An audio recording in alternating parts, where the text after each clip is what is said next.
మేము ఒకవేళ ఈ జీవో నంబర్ 17 రద్దు చేయకుంటే రాష్ట్ర వ్యాప్తంగా ఈ ధర్నాని ఇంకా ఉధృతం చేస్తాం, ఖచ్చితంగా చేస్తాము.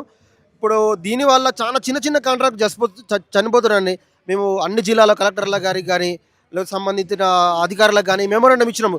దాని మీద ఇప్పటికీ నాకు ఇప్పటికీ ఆశ్చర్యం ఏంటంటే అన్న, తెలంగాణలో ఇప్పటికీ పేరుకేమో కాంగ్రెస్ ఏమో మల్లికార్జున ఖార్గే గారిని అధ్యక్షుని చేసిర్రు.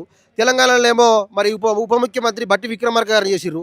మరి బీసీ మంత్రి సీతక్క ఉన్నారు, మరి బీసీ మంత్రి సురేఖక్క ఉన్నారు. వీళ్ళు కనబడతలేమో జీవో నెంబర్ 17. వీళ్ళు ఎందుకు దీని మీద స్పందిస్తలేరు? అంటే వీళ్ళు తెలంగాణలో బీసీలు మైనార్టీలు కాదా? వీళ్ళకి ఓన్లీ ఓట్లు ఓట్లు కావాలి, వీళ్ళు ఏదో తిని పరిస్తుంటారు అనే కాన్సెప్ట్లో వీళ్ళు ఉన్నారా?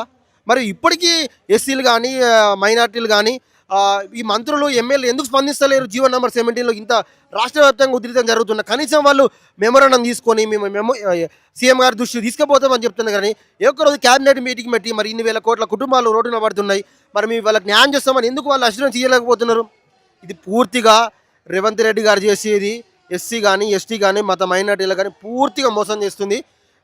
రాబోయే కాలంలో రేవంత్ రెడ్డి గారు దీనికి తగ్గ మూల్యం ఖచ్చితంగా చెల్లించుకుంటారు.